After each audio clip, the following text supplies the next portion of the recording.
Hello दोस्तों, मैं JD Yadav स्वागत करता हूं आप सभी का आपके अपने यूट्यूब चैनल फाइनल ओकेजन पे।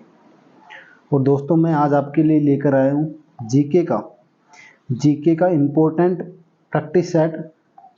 ये जो प्रैक्टिस सेट होगा दोस्तों, ये एसएससी, दिल्ली पुलिस, यहाँ पे रेलवे, बीएसएफ और सीआरपीएफ, इन सभी के जो एग्ज़ाम्स हैं उनके पॉइंट ऑफ व्यू से इम्पोर्टेंट होगा। इम्पोर्टेंट जीके का प्रैक्टिस सेट है दोस्तों। पहला ये जो है अपना जो पहला प्रैक्टिस सेट है यहाँ पे, और ये जो प्रैक्टिस सेट है इसमें मिलेंगे आपको 30 इम्पोर्टेंट क्वेश्चंस। ठीक है, इन सभी के एग्जाम के पॉइंट ऑफ व्यू से 30 इम्पोर्टेंट क्वेश्चंस यहाँ पे मिलेंगे आपको। और सभी जो क्वेश्चंस हैं वो रिपीटेड क्वेश्चंस हैं प्रीवियस ईयर के एग्जाम्स के पेपर्स में। ठीक है, तो शुरुआत करते हैं आज की प्रैक्टिस सेट की। लास्ट इससे पहले दो लाइनों से शुरुआत करते हैं प्रैक्टिस सेट की कि रास्ते कभी ख़त्म नहीं होते, बस लोग हिम्मत हार जाते हैं। तैरना सीखना है तो पानी में उतरना ही होगा, किनारे बैठकर कोई गोताखोर नहीं बनता। मतलब बिना जो परिश्रम के कोई भी सफल नहीं होता दोस्तों। तो इसलिए परिश्रम आपको करना ही पड़ेगा। अगर किसी भी एग्ज़ाम को आपको फाइट करना है तो उसके लिए लगातार जो मेहनत है वो ज़रूरी है। ठीक है, उसके बाद चलते हैं सबसे last question 30, question number 30। Question number 30 है दोस्तों यहाँ पे कि सुंदरबन डेल्टा का निर्माण करने वाली नदियां हैं। ठीक है, ये जो क्वेश्चन है MPPSC प्री 2014 में आया हुआ है, इंडिया लेवल का क्वेश्चन है, इंडियन जीके का। ठीक है, कि सुंदरबन डेल्टा का निर्माण करने वाली नदियां हैं गंगा और झेलम।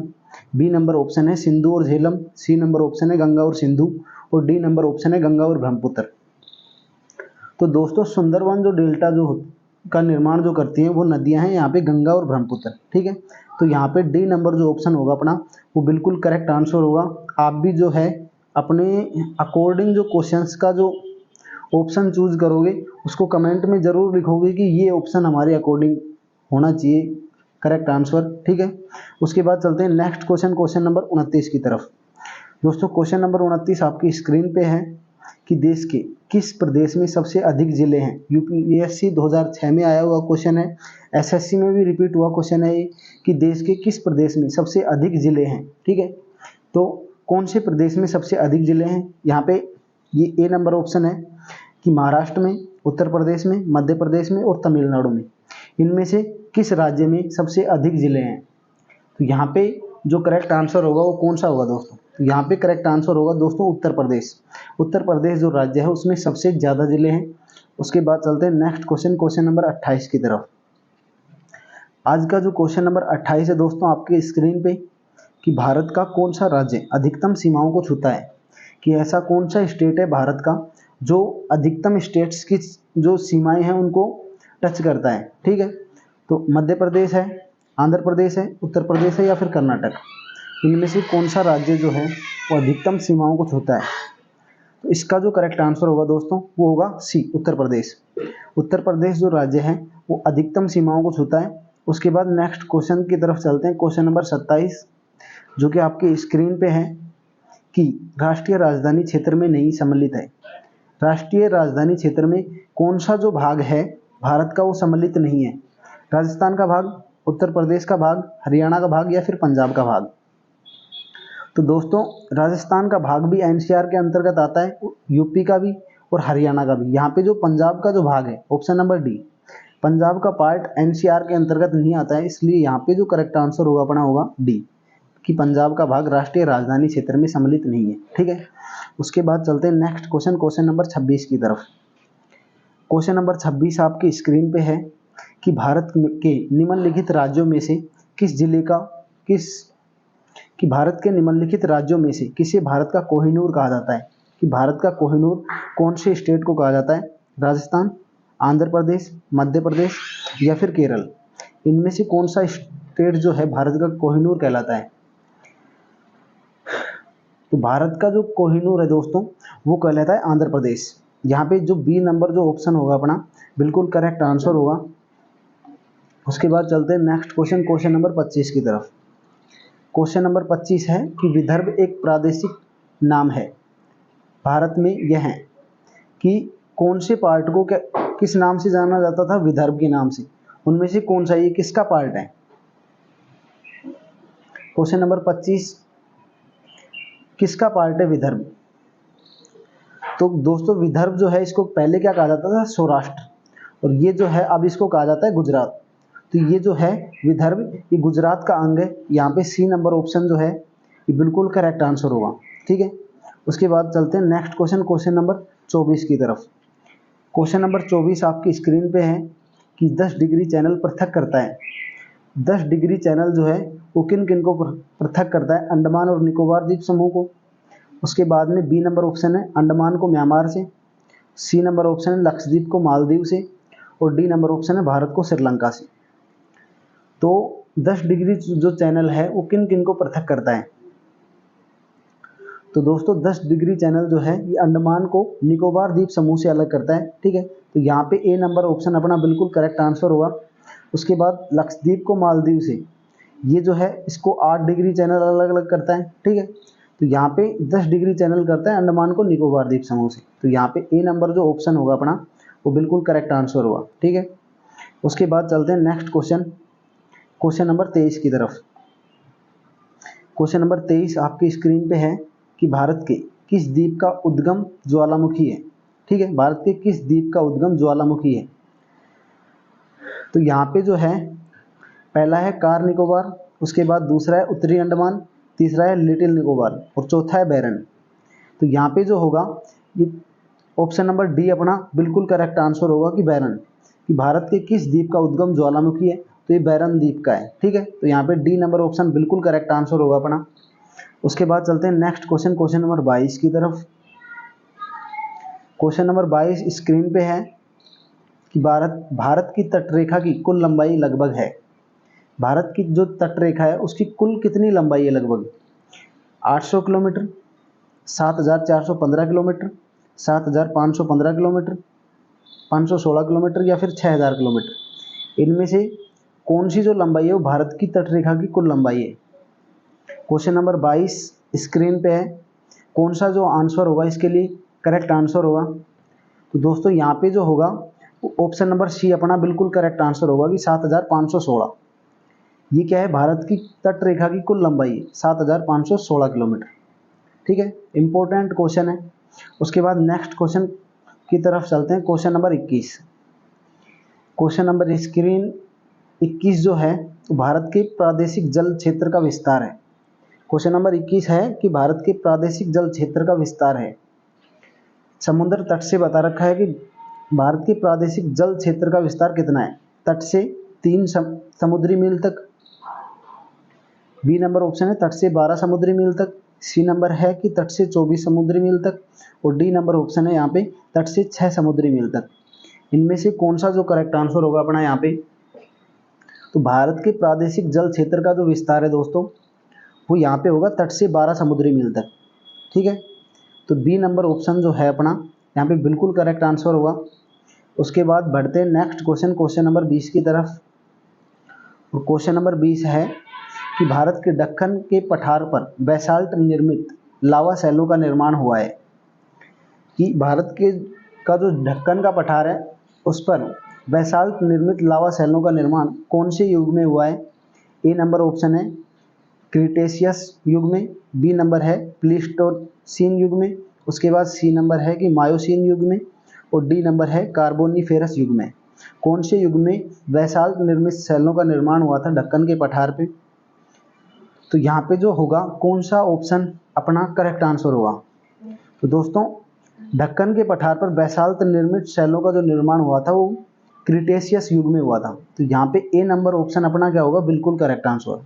ठीक है, उसके बाद चलते हैं नेक्स्ट क्वेश्चन, क्वेश्चन नंबर 19 की तरफ। क्वेश्चन नंबर 19 आपकी स्क्रीन पे है कि निम्नलिखित में से कौन सा हिमनद सबसे बड़ा है? इंपॉर्टेंट क्वेश्चन है एसएससी का कि निम्न में से कौन सा हिमनद सबसे बड़ा है? ए नंबर में है कि चोगोलुंगमा, उसके बाद में बी नंबर में है बियाफो, सी नंबर में है सियाचिन, और डी नंबर में है यहाँ पे बाल्टोरो। इनमें से कौन सा जो आंसर होगा यहाँ पे बिल्कुल करेक्ट होगा? निम्न में से कौन सा हिमनद सबसे बड़ा है? तो यहाँ पे जो दोस्तों होगा वो सबसे बड़ा जो हिमनद की अगर बात कर रहा है तो यहाँ पे सियाचिन होगा। ठीक है, सी नंबर यहाँ पे बिल्कुल अपना करेक्ट आंसर होगा। सियाचिन जो ऑप्शन है यहाँ पे हिमनद सबसे बड़ा है। ठीक है, उसके बाद चलते हैं नेक्स्ट क्वेश्चन नंबर 18 की तरफ। क्वेश्चन नंबर 18 है कि निम्नांकित युग्मों में से किसका सुमेल नहीं है। निम्नांकित युग्मों में से किसका सुमेल नहीं है। तो ए नंबर में दे रखा है ऑप्शन में लीफुलेक उत्तर प्रदेश, बी नंबर में है जोजिला जो है कश्मीर में, सी नंबर में है नाथुला सिक्किम में, और डी नंबर है शिपकिला हिमाचल प्रदेश में। दर्रे दे रखे हैं और उनकी जगह बता रखी है कि ये जो दर्रे हैं ये कहाँ पे हैं। ठीक है, तो इनमें से एक जो युग्म है वो गलत है, बाकी सारे सही है। ठीक है, तो वो अपने को चूज करना है। तो यहाँ पे जोजिला दर्रा कश्मीर में है, बिल्कुल सही बात है। नाथुला दर्रा सिक्किम में है, ये भी बिल्कुल करेक्ट है। उसके बाद डी में है शिपकिला दर्रा, ये हिमाचल प्रदेश में है, ये भी बिल्कुल करेक्ट है। लेकिन यहाँ पे ए नंबर ऑप्शन में है लिपुलेख दर्रा उत्तर प्रदेश में, ये बिल्कुल गलत है वो दोस्तों। तो यहाँ पे ए नंबर ऑप्शन है ये सुमेल नहीं है, तो ए नंबर ऑप्शन अपना बिल्कुल करेक्ट आंसर होगा। अगर आपको ज्योग्राफी के टॉपिक वाइज नोट्स चाहिए, ठीक है, तो आप अगर टॉपिक वाइज आपको नोट्सों की पीडीएफ चाहिए तो स्क्रीन पे दिए हुए नंबर पे आप क्या कर सकते हो, व्हाट्सएप मैसेज कर सकते हो। ठीक है, उसके बाद चलते हैं नेक्स्ट क्वेश्चन नंबर 17 की तरफ। और क्वेश्चन नंबर 17 है कि भारत में शांत घाटी किस राज्य में स्थित है। कि भारत में जो साइलेंट वैली है वो कौन से स्टेट में है। ए नंबर ऑप्शन दे रखा है यहाँ पे कर्नाटका में, बी नंबर है केरल में, सी नंबर है असम में, और डी नंबर है तमिलनाडु में। इनमें से कौन से स्टेट में साइलेंट वैली स्थित है। ठीक है, क्वेश्चन नंबर 17 आपकी स्क्रीन पे है। इनमें से जो होगा कौन सा आंसर बिल्कुल करेक्ट होगा अपना। तो साइलेंट वैली जो दोस्तों हैं वो केरल में स्थित है, तो यहाँ पे बी नंबर ऑप्शन अपना बिल्कुल करेक्ट होगा। ठीक है, उसके बाद चलते हैं नेक्स्ट क्वेश्चन नंबर 16 की तरफ। क्वेश्चन नंबर 16 आपकी स्क्रीन पे है कि नंदा देवी स्थित है। नंदा देवी जो पर्वत श्रृंखला है वो कहाँ पे स्थित है। ए नंबर है नेपाल में, बी नंबर है सिक्किम में, डी नंबर है उत्तराखंड में, सी नंबर उत्तराखंड में, और डी नंबर है हिमाचल प्रदेश में। ठीक है, इनमें से कौन सी जगह पे नंदा देवी पर्वत स्थित है। क्वेश्चन नंबर 16, तो इसका जो होगा कौन सा जो ऑप्शन होगा बिल्कुल करेक्ट होगा। तो यहाँ पे नंदा देवी पर्वत श्रृंखला की बात हो रही है, तो ये है उत्तराखंड में। ठीक है, उत्तराखंड में ये पर्वत स्थित है, तो यहाँ पे सी ऑप्शन अपना बिल्कुल करेक्ट आंसर होगा। ठीक है, उसके बाद चलते हैं नेक्स्ट क्वेश्चन नंबर 15 की तरफ। क्वेश्चन नंबर 15 है कि नर्मदा एवं ताप्ती नदियों के मध्य स्थित है। नर्मदा एवं ताप्ती नदियों के मध्य कौन सी जो पर्वत श्रृंखला है वो स्थित है। ठीक है, ए में दे रखा है राजमहल पहाड़ियाँ, बी में है सतपुड़ा श्रेणियाँ, सी में है अरावली पहाड़ियाँ, और डी में है विंध्य पर्वत। ठीक है, तो इनमें से कौन सा जो पर्वत श्रेणी है वो नर्मदा और ताप्ती नदियों के मध्य स्थित है। दोस्तों इसका जो बेस्ट आंसर होगा, इसका जो करेक्ट आंसर होगा वो होगा ऑप्शन नंबर बी सतपुड़ा श्रेणी। ठीक है, नर्मदा और ताप्ती जो नदियां हैं इनके बीच में सतपुड़ा श्रेणी स्थित है, तो यहाँ पे बी नंबर ऑप्शन अपना बिल्कुल करेक्ट आंसर होगा। ठीक है, उसके बाद चलते हैं नेक्स्ट क्वेश्चन नंबर 14 की तरफ। क्वेश्चन नंबर 14 है अपना कि दक्षिण भारत की सबसे ऊंची चोटी है। दक्षिण भारत की सबसे ऊंची चोटी है। ए में दे रखा है डोडा बेटा, बी में है महेंद्रगिरी, सी में है अमरकंटक, और डी में है अनाईमुड़ी। इनमें से कौन सी जो पर्वत चोटी है वो दक्षिण भारत की सबसे ऊंची चोटी है। दोस्तों दक्षिण भारत की जो सबसे ऊंची चोटी है वो है अनाईमुड़ी, जो कि यहाँ पे ऑप्शन नंबर डी में है। यहाँ पे ऑप्शन नंबर डी अपना बिल्कुल करेक्ट आंसर होगा। अनाईमुड़ी जो पर्वत चोटी है इसकी जो लंबाई है वो 2695 किलोमीटर, 2695 मीटर सॉरी। ठीक है, 2695 मीटर। ये केरल की भी सबसे ऊंची चोटी है। ठीक है, दक्षिण भारत की भी सबसे ऊंची चोटी है, और पश्चिम घाट की भी, किसकी, पश्चिम घाट की भी सबसे ऊंची चोटी है। ठीक है, इंपॉर्टेंट क्वेश्चन है। उसके बाद चलते हैं नेक्स्ट क्वेश्चन नंबर 13 की तरफ। क्वेश्चन नंबर 13 यहाँ पे है कि नीलगिरी पर्वतमाला जिस राज्य में स्थित है वह है। कि नीलगिरी जो पर्वतमाला है वो कौन से राज्य में स्थित है। तो नीलगिरी पर्वतमाला दोस्तों तमिलनाडु राज्य में स्थित है, तो यहाँ पे ए नंबर ऑप्शन में दे रखा है तमिलनाडु। ठीक है, तो ए नंबर अपना बिल्कुल करेक्ट आंसर हो जाएगा कि नीलगिरी जो पर्वतमाला श्रेणी है वो तमिलनाडु स्टेट में स्थित है। ठीक है, उसके बाद चलते हैं नेक्स्ट क्वेश्चन नंबर 12 की तरफ। क्वेश्चन नंबर 12 है अपना कि निम्नलिखित में से सबसे प्राचीन पर्वत श्रृंखला कौन सी है। सबसे प्राचीन पर्वत श्रृंखला जो है वो कौन सी है। ए में दे रखा है विंध्य पर्वत श्रृंखला, बी में है सतपुड़ा, सी में है अरावली, और डी में है हिमालय। इनमें से कौन सी जो पर्वत श्रृंखला है वो सबसे प्राचीन है। तो जब भी सबसे प्राचीन पर्वत श्रृंखला की बात हो तो सबसे प्राचीन पर्वत श्रृंखला है अरावली पर्वत श्रृंखला, ठीक है। और अरावली पर्वत श्रृंखला यहाँ पे ऑप्शन सी में दे रखा है, जो कि अपना बिल्कुल करेक्ट आंसर होगा। उसके बाद चलते हैं नेक्स्ट क्वेश्चन, क्वेश्चन नंबर 11 की तरफ। क्वेश्चन नंबर 11 है दोस्तों स्क्रीन पे कि पीर पंजाल श्रेणी पाई जाती है। पीर पंजाल जो श्रेणी है, पर्वत श्रेणी है, ये कहाँ पे पाई जाती है? उत्तराखंड में, जम्मू एंड कश्मीर में, पंजाब में या फिर अरुणाचल प्रदेश में? कौन सी जगह पे पीर पंजाल श्रेणी पाई जाती है? तो यहाँ पे जो होगा पीर पंजाल जो श्रेणी है दोस्तों, ये जम्मू और कश्मीर में पाई जाती है। तो यहाँ पे बी नंबर ऑप्शन अपना बिल्कुल करेक्ट आंसर है, ठीक है। उसके बाद चलते हैं नेक्स्ट क्वेश्चन, क्वेश्चन नंबर 10 की तरफ। क्वेश्चन नंबर 10 है अपना कि हिमालय पर्वत श्रेणियाँ निम्नलिखित में से किस राज्य का हिस्सा नहीं है? हिमालय पर्वत श्रेणियाँ निम्नलिखित में से किस राज्य का हिस्सा नहीं है? उत्तराखंड का, हिमाचल प्रदेश का, सिक्किम का या फिर उत्तर प्रदेश का? ये जो हिमालय पर्वत श्रेणी है, इसका विस्तार कहाँ पे नहीं है? तो इनमें से जो कौन सा जो होगा वो अपना बिल्कुल करेक्ट आंसर होगा। तो दोस्तों हिमालय पर्वत श्रेणी जो है ये उत्तराखंड में भी फैली हुई है, हिमाचल प्रदेश में भी, सिक्किम में भी फैली हुई है। इसका जो फैलाव है ये कहाँ पे नहीं है? उत्तर प्रदेश में। तो यहाँ पे डी नंबर ऑप्शन अपना बिल्कुल करेक्ट आंसर होगा, ठीक है। ये कैसे जाती है? यहाँ से ऐसे जाती है, ठीक है, हिमालय पर्वत श्रृंखला। तो यहाँ पे क्या है? उत्तर प्रदेश। तो उत्तर प्रदेश में किसका फैलाव नहीं है? हिमालय पर्वत श्रेणियों का, ठीक है। तो उसके बाद चलते हैं नेक्स्ट क्वेश्चन, क्वेश्चन नंबर 9 की तरफ। आज का क्वेश्चन नंबर 9 है कि निम्नलिखित में से कौन सी भारत की नवीनतम पर्वत श्रेणी है? भारत की सबसे नवीनतम पर्वत श्रेणी पूछी है। ऑप्शन ए में दे रखा है हिमालय श्रेणी, ऑप्शन बी में है विंध्याचल श्रेणी, ऑप्शन सी में है पश्चिम घाट और ऑप्शन डी में है अरावली श्रेणी। इनमें से सबसे नवीनतम जो पर्वत श्रेणी है वो कौन सी है? क्वेश्चन नंबर 9 में कौन सा जो होगा बेस्ट आंसर होगा इसके लिए? तो यहाँ पे जो नवीनतम श्रेणी की जब भी बात हो तो क्या आएगा? हिमालय श्रेणी। और जब भी सबसे प्राचीन की बात हो तो क्या आएगी? अरावली श्रेणी, ठीक है। तो यहाँ पे ए नंबर ऑप्शन अपना बिल्कुल करेक्ट आंसर होगा। उसके बाद चलते हैं नेक्स्ट क्वेश्चन, क्वेश्चन नंबर 8 की तरफ। क्वेश्चन नंबर 8 आपकी स्क्रीन पे है कि कश्मीर घाटी स्थित है। कश्मीर जो घाटी है वो कहाँ पे स्थित है? कांगड़ा और धौलांधर पर्वत श्रेणियों के मध्य, या फिर महाभारत और धौलांधर पर्वत श्रेणियों के मध्य? ऑप्शन सी में है पीर पंजाल और हिमाद्री पर्वत श्रेणियों के मध्य, और ऑप्शन डी में है पीर पंजाल और महाभारत पर्वत श्रेणियों के मध्य। तो आपको बताना है कि कश्मीर जो घाटी है वो किन किन पर्वत श्रेणियों के मध्य स्थित है। Question number 8। तो इसके लिए जो बेस्ट आंसर होगा वो होगा कि ये जो कश्मीर जो घाटी है ये पीर पंजाल और हिमाद्री पर्वत श्रेणियों के मध्य स्थित है। तो यहाँ पे सी नंबर ऑप्शन अपना क्या होगा? बिल्कुल करेक्ट आंसर, ठीक है। उसके बाद चलते हैं नेक्स्ट क्वेश्चन, क्वेश्चन नंबर 7 की तरफ।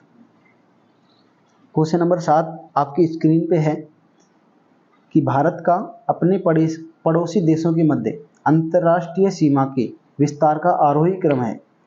कि जो भारत के जो पड़ोसी देश हैं, अंतर्राष्ट्रीय सीमा पर जो पड़ोसी देश हैं उनका जो विस्तार है, उस विस्तार का आरोही क्रम अपने को चूज करना है कि इनमें से कौन से ऑप्शन में है।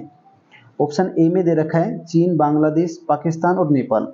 उसके बाद बी में है पाकिस्तान, नेपाल, चीन, बांग्लादेश। सी में है चीन, पाकिस्तान, बांग्लादेश या फिर चीन। उसके बाद डी में है नेपाल, पाकिस्तान, चीन, बांग्लादेश। अब सबसे पहले अपन पड़ोसी देशों की बात करें तो इसकी एक ट्रिक है कि बचपन में MBA किया। वैसे क्या बनता है? बांग्लादेश, च से बनता है चीन, पै से पाकिस्तान, एन से नेपाल, उसके बाद एम से म्यांमार, बी से भूटान और ए से अफगानिस्तान, ठीक है। तो ये सारे क्या आ जाते हैं? भारत के जो पड़ोसी देश हैं उनको याद करने की ट्रिक है, ठीक है। अब अपने को इनके आरोही क्रम से लिखना है कि मतलब छोटे से बड़े की ओर, जिनकी सीमा मतलब थोड़ी सी फिर ज़्यादा लगती है, फिर उससे ज़्यादा लगती है, इस क्रम में अपने को क्या करना है? इनको सेट करना है, ठीक है। तो यहाँ पे कौन सा ऑप्शन इस क्रम में है? तो यहाँ पे जो है आरोही क्रम जो दे रखा है इसका, वो दे रखा है ऑप्शन नंबर डी में कि पहले नेपाल, उसके बाद पाकिस्तान, उसके बाद चीन की, उसके बाद बांग्लादेश की। बांग्लादेश की सबसे ज़्यादा है, उससे कम है चीन की, उसके बाद पाकिस्तान की, उससे फिर कम है नेपाल की। तो यहाँ पे ऑप्शन डी जो है उसको आरोही क्रम वाले रूल को फॉलो करता है। तो यहाँ पे डी नंबर ऑप्शन अपना बिल्कुल बेस्ट आंसर होगा, ठीक है। उसके बाद चलते हैं क्वेश्चन नंबर 6 की तरफ। क्वेश्चन नंबर 6 है कि डूरंड लाइन किसके साथ भारत की सीमा निर्धारित करती है? कि डूरंड जो लाइन है वो किसके साथ भारत की सीमा निर्धारित करती है, ठीक है। ऑप्शन ए में दे रखा है बर्मा, ऑप्शन बी में है नेपाल, ऑप्शन सी में है तिब्बत और ऑप्शन डी में है अफगानिस्तान। इनमें से किसके साथ भारत की सीमा निर्धारित करती है डोरंट लाइन? तो यहाँ पे जो करेक्ट आंसर होगा वो होगा अफगानिस्तान। अफगानिस्तान और भारत के साथ सीमा निर्धारित करती है डोरंट लाइन। ठीक है, तो यहाँ पे डी नंबर ऑप्शन अपना बिल्कुल करेक्ट आंसर हो जाएगा। उसके बाद चलते हैं नेक्स्ट क्वेश्चन, क्वेश्चन नंबर 5 की तरफ। क्वेश्चन नंबर 5 आपकी स्क्रीन पे है कि बांग्लादेश की सीमा में लगे भारत के राज्य, बांग्लादेश की सीमा से लगे भारत के राज्य कौन कौन से हैं? जो बांग्लादेश की सीमा को टच करते हैं तो कौन कौन से हैं वो? तो ये है मेघालय, असम, पश्चिम बंगाल और त्रिपुरा, ऑप्शन ए में है। उसके बाद ऑप्शन बी में है नागालैंड, असम, सिक्किम, पश्चिम बंगाल। उसके बाद ऑप्शन सी में है नागालैंड, असम, पश्चिम बंगाल, मणिपुर। ऑप्शन डी में है पश्चिम बंगाल, नागालैंड, असम और मेघालय। नागालैंड ये बिल्कुल नहीं है, तो यहाँ पे ना भी सिक्किम है। तो यहाँ पे जो ऑप्शन है बांग्लादेश की सीमा से लगे भारत के राज्य, तो कौन कौन से होंगे? मेघालय, असम, पश्चिम बंगाल और त्रिपुरा। ठीक है, तो यहाँ पे ऑप्शन ए जो होगा अपना वो बिल्कुल करेक्ट आंसर हो जाएगा। उसके बाद चलते हैं नेक्स्ट क्वेश्चन, क्वेश्चन नंबर 4 की तरफ।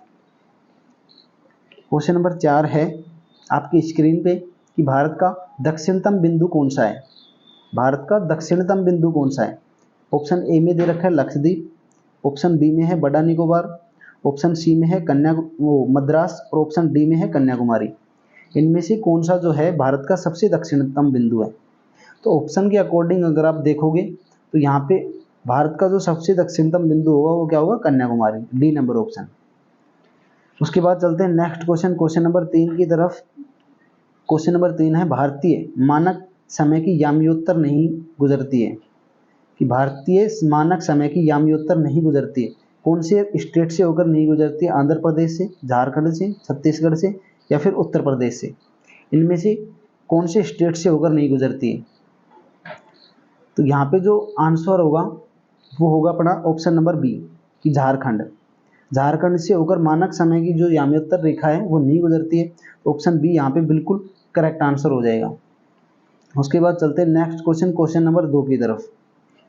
क्वेश्चन नंबर 2 है कितने भारतीय प्रदेशों से होकर कर्क रेखा जो गुजरती है, कितने भारतीय प्रदेशों से होकर कर्क रेखा गुजरती है? तो कर्क रेखा जो है वो कितने स्टेट से होकर गुजरती है? 8 स्टेट से, 8 राज्यों से होकर कर्क रेखा गुजरती है। ठीक है, तो 8 राज्य से होकर कर्क रेखा गुजरती है, तो यहाँ पे डी नंबर ऑप्शन अपना बिल्कुल करेक्ट आंसर हो जाएगा। उसके बाद चलते हैं नेक्स्ट क्वेश्चन, क्वेश्चन नंबर 1 की तरफ, और जो है या आज की प्रैक्टिस सेट का लास्ट क्वेश्चन कि क्षेत्रफल की दृष्टि से विश्व के देशों का सही क्रम क्या है? क्षेत्रफल की दृष्टि से विश्व के देशों का सही क्रम क्या है? तो विश्व के देशों का सही क्रम क्या है? ऑप्शन ए में दे रखा है रूस, उसके बाद चीन, कनाडा और अमेरिका। उसके ऑप्शन 2 में है रूस, अमेरिका, कनाडा और चीन। ऑप्शन 3 में है कि रूस, कनाडा, अमेरिका, चीन। और ऑप्शन डी में है कनाडा, रूस, अमेरिका और चीन। इनमें से कौन सा जो उत्तर है वो विश्व के देशों का सही क्रम है क्षेत्रफल की दृष्टि से? तो क्षेत्रफल की दृष्टि से अगर देखें तो सबसे ज़्यादा किसका क्षेत्रफल है? रूस का, उसके बाद है कनाडा का। ठीक है, रूस का, उसके बाद है कनाडा का, उसके बाद है अमेरिका का और उसके बाद है चीन का। ठीक है, तो यहाँ पे ऑप्शन नंबर 3 जो होगा अपना बिल्कुल करेक्ट आंसर होगा दोस्तों। और ये थे आज की प्रैक्टिस सेट के 30 क्वेश्चन। ठीक है दोस्तों, आशा करता हूँ कि आज का जो सेशन होगा वो बहुत ही अच्छा लगा होगा आपको। अगर क्वेश्चन अच्छे लगे तो वीडियो को लाइक ज़रूर करना, अपने दोस्तों के साथ शेयर करना। इसके बाद मिलते हैं नेक्स्ट वीडियो में जीके के सेकंड पार्ट के साथ। ठीक है, तब तक के लिए जय हिंद, जय भारत।